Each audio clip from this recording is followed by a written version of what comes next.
Toll గేట్ల దగ్గర మనం చెల్లించే టోల్ ఛార్జ్ ఏదైతే ఉంటుందో ఇక దానికి సంబంధించి మరొక కొత్త విధానం రాబోతుంది. ఇప్పటికే ఆల్రెడీ ఫాస్టాగ్ అనే విధానం ఉంది. ఇది కొత్తగా వచ్చింది, ఎక్కువ రోజులు ఏమవుతుంది కదా. ఇంతకుముందు డబ్బులు ఇచ్చి వెళ్ళేవాళ్ళం.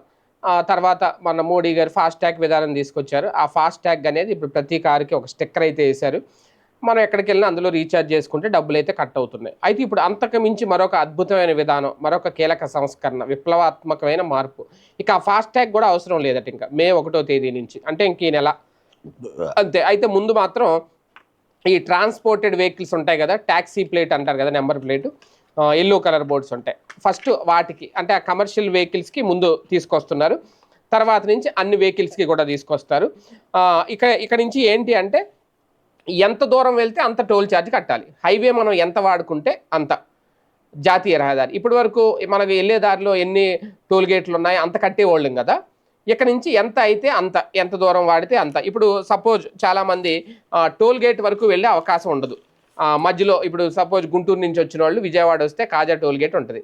ఆ టోల్ గేట్ దాకా అవసరం లేకుండా నాగార్జున యూనివర్సిటీకి వచ్చేసి వెనక్కి వెళ్ళిపోయారు అనుకోండి, టోల్ ఛార్జ్ పని ఉండదు. కానీ ఇక్కడ ఇప్పుడు మాత్రం ఇలాగ ప్రతిదీ కూడా క్యాలిక్యులేట్ అవుతుంది ఇక్కడ నుంచి. దీని అసలు మతలబు అది. అంటే టోల్ గేట్ దగ్గరికి వెళ్ళకపోయినా మనం హైవే వాడుకున్నాం కదా, మొత్తం క్యాలిక్యులేట్ చేస్తారు. ఈరోజు ఏ హైవే మీద ఎంతసేపు తిరిగావు అనేది. ఇదంతా శాటిలైట్ ద్వారా క్యాలిక్యులేట్ అవుతుందట. దీనికి సంబంధించి ఒక పరికరాన్ని మన వెహికల్లో అమరుస్తారనమాట. ఆ పరికరానికి డైరెక్ట్గా శాటిలైట్ సిగ్నల్, అంటే దాని ద్వారా జీపీఎస్ ట్రాకింగ్ ఉంటుంది. మొత్తం అది సెట్ చేసి పెట్టేస్తారు. ఇప్పుడు మనకి ఫాస్టాగ్ ఎలా అయితే పెట్టేశారో మన కార్ నెంబర్ ఇవన్నీ కలిపి అలాగే అందులో ఉంటుంది. ఎప్పటికప్పుడు మనకి బిల్ వస్తుంది, మన అకౌంట్ దానికి కనెక్ట్ అయి ఉంటుంది. ఆటోమేటిక్గా అందులో మనం నెల నెల ఈఎంఐలు కడుతుంటాం కదా లోన్ తీసుకొని, అలాగే ఇది కూడా కట్ అయిపోద్ది అనమాట. మే 1 నుంచి జిఎన్ఎస్ఎస్ ఆధారిత విధానం రాబోతోంది. టోల్ ఛార్జీలకు సంబంధించి మనం ఫోన్లలో వినియోగిస్తున్న జీపీఎస్ తరహా విధానమే ఈ జిఎన్ఎస్ఎస్. ఈ జీపీఎస్ కేవలం ఒక శాటిలైట్ నావిగేషన్ వ్యవస్థ మాత్రమే. ఇది ఇప్పటికే పలు దేశాల్లో ఉంది. పలు దేశాల్లో ఉన్న కొన్ని నావిగేషన్ వ్యవస్థలు కూడా దీనికి సంబంధించి ఉన్నాయి. గ్లోనాస్ అంటే రష్యాలో ఉంది, అలాగే గెలీలియో అంటే యూరప్, అలాగే భైదు చైనా, అలాగే గగన్ నావిక్ భారత్లో ఉందన్నమాట. ఇవన్నీ నావిగేషన్ వ్యవస్థలు. ఇలాంటివే ఇప్పుడు వేర్వేరు వ్యవస్థలకు చెందిన ఉపగ్రహాలకు ఒకే సమయంలో అనుసంధానమై అత్యంత ఖచ్చితమైన లొకేషన్ గుర్తింపు, అలాగే నావిగేషన్ పొందే విధానమే ఈ జిఎన్ఎస్ఎస్. దీని ద్వారా వాహనాలు ఏ రోడ్లపై ఎంతెంత దూరం ప్రయాణించాయనేది ఖచ్చితంగా తెలుసుకునే అవకాశం ఉంటుందన్నమాట. దీని ద్వారా ఇక నుంచి మనం దీనికి సంబంధించి మన వెహికల్లో ఒక ప్రత్యేక పరికరం అనేది ఒకటి పెడతారు. అయితే ఈ జిఎన్ఎస్ టోల్ విధానం అమలు చేసేందుకు బస్సులు, లారీలు, ట్రక్కులు, కార్లు ఇలా టోల్ వర్తించే ప్రతి వాహనంలో కూడా ఈ ఆన్బోర్డ్ యూనిట్లు, అంటే దీన్ని ఓబియు అంటారు.